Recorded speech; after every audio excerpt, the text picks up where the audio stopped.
could have made you happy for a little while.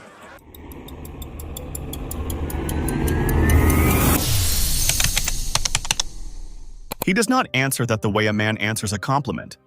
He answers it the way a man answers a wound, low, sealed, and immediate. One thing, that is all he wants. He will not name it. He will not explain it. In that refusal, in that single sealed-off sentence, a man is visible who has spent his entire life ensuring no one knows what he actually needs. Because the last time someone knew, they held his face in a fire. Sandor Clegane has served kings. He has guarded princes. He stood inside the most powerful rooms in Westeros and watched men with crowns make decisions that cost thousands of lives. Not one of them earned what Sansa earns in this scene. She is asking for nothing. And somehow, that is the only currency he has ever responded to. To calculate the atmospheric pressure of this great hall in Winterfell, we must understand what these two people carried before they ever sat down across from each other. When Sandor first encountered Sansa, she was a child dressed in the costume of a fairy tale. He was the monster standing at the edge of it, scarred, crude, hired by the family that would eventually destroy hers. He told her ugly truths she had no framework to hold. She flinched. She looked away. He expected her to stay that way. She did not. She was taken apart by King's Landing, maneuvered by Littlefinger, and then broken and rebuilt inside Ramsay Bolton's household in Winterfell. Each man ran a different version of the same operation: control through fear, intimacy through damage, compliance through isolation. She had to learn the architecture of all of them from the inside. What is at stake in this scene is not safety. What is at stake is whether either of them can acknowledge that the damage was also the making. What's that? That's my fucking business. He has just been asked a direct question by the one person in Westeros who has earned a direct answer. He seals it, hard, fast, no hesitation. This is a reflex. The same reflex a burned child builds when he learns that the things he wants become the things used against him. Sandor does not withhold out of cruelty. He withholds because disclosure has always preceded damage. The want itself is the vulnerability, and vulnerability in this world is a door left open to anyone who wants to walk through it. Effect sealing. A psychological defense in which a person cuts access to their own emotional state through preemptive redirection. The feeling is acknowledged to exist, but its content is classified before anyone can weaponize it. Sandor has been running this defense since he was 6 years old. The scar on his face traces back to the first time something he wanted, a wooden knight, a toy that belonged to his brother, was identified and punished. He learned the lesson completely and has never unlearned it. That was a long time ago. I've seen much worse than you since then. Read that sentence carefully. She is placing him in a hierarchy, not cruelly, but with precision. She is not offering reassurance. She is offering a ranking, and that ranking is a clinical one. Sansa spent years in rooms with Cersei Lannister, Joffrey Baratheon, Littlefinger, and Ramsay Bolton. Each one of them operated a different system of control. She had no choice but to study all of them. By the time she sits down across from Sandor in this hall, she has developed the specific ability to rank threats not by their surface violence, but by their actual intent. Threat calibration. The cognitive reorganization that occurs after sustained exposure to multiple sources of danger. The survivor stops reacting to surface signals and begins reading intent, motivation, and the architecture of control beneath a person's behavior. Sandor goes still. Not because she said something kind, because she said something accurate. He has been watching her since she was 12 years old, and the precision of that ranking tells him more about what she survived than any direct account ever could. And you were broken in. And you were broken in rough. This is the most revealing line in the entire scene. Not because of its cruelty, though it is cruel, because of what it costs him to deploy it here against her now. He has just watched her demonstrate something that surprised him. And then he picks up the ugliest possible version of her suffering and holds it out like a weapon. The reason is structural. Admiration, for Sandor Clegane, has no available language. He was raised in a household where tenderness was punished. He served in courts where warmth was weakness. Every instinct he built was built around the removal of softness. So when something close to respect surfaces, When something close to being moved becomes present, he has no clean channel for it. Inverted. Affect expression. A behavioral pattern in which a person whose emotional vocabulary was destroyed in childhood expresses positive regard through the register of aggression. The delivery says cruelty, the intent underneath it says connection. He has no other road. The cruelty is the complement, routed through the only infrastructure he has left. She receives it and does not move. Oh. Hounds. One word. She lets him ask how Ramsay died and answers in a single syllable. She picks the word that names his own kind. She does not do this carelessly. Sansa Stark in Season 8 says nothing carelessly. She has been watching Sandor for years. She knows what he is called. She knows what he was called by the man who scarred him, by the courts that deployed him, by everyone who used his violence and then stepped away from it in public. When she answers with that word, she does something no one in Sandor's life has ever done.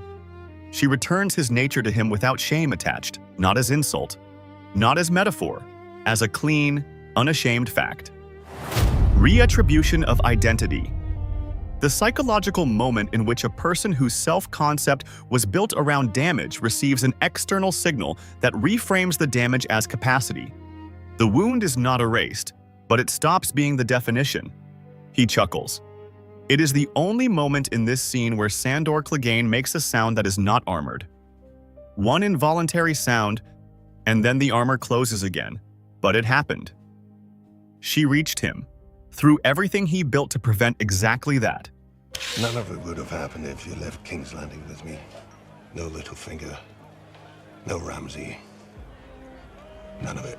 He says this like an accusation. It is a confession. Sandor has been carrying this specific arithmetic for years. The calculation that begins with his offer at Blackwater and ends with every piece of damage Sansa survived after she refused him.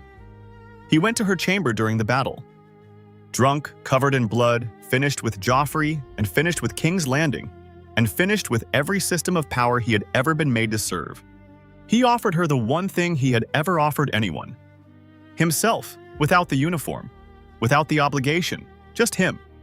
She said no, and he has been running the numbers ever since. Counterfactual. Grief. A form of unresolved loss in which the grieving person fixates not on what was lost, but on the decision point that preceded the loss. The mind returns, compulsively, to the moment the road forked because the alternative timeline feels more survivable than the actual one. What the sentence reveals is not blame.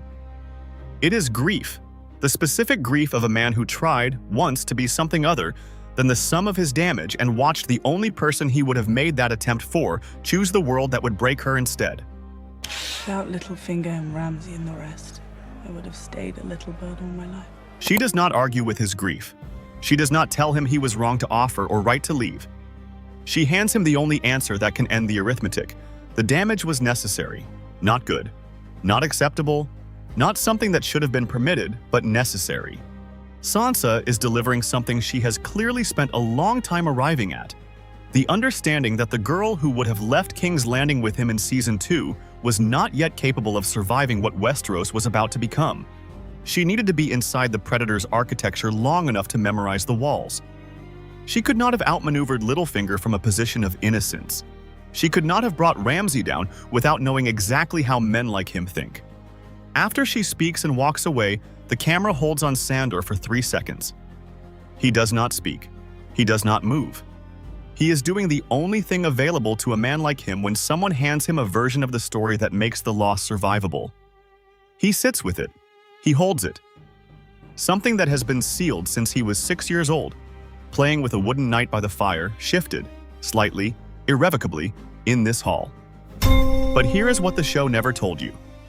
In George R.R. Martin's source text, Sansa does not simply remember the Blackwater night as a moment of fear and refusal. She carries a memory of Sandor kissing her, a rough, desperate kiss she neither invited nor refused. The problem is that in the actual scene, no kiss occurs. Martin has confirmed the kiss exists only in Sansa's memory. Scholars of the text call it the UnKiss, a false memory her mind constructed and then preserved as real. a girl so conditioned to expect violation that her mind inserted an act of possession into a moment of genuine, unprecedented tenderness. Sandor did not kiss her. He left, quietly, and her mind could not process that cleanness. It needed the violation to make the tenderness legible. The UnKiss is not a romantic footnote.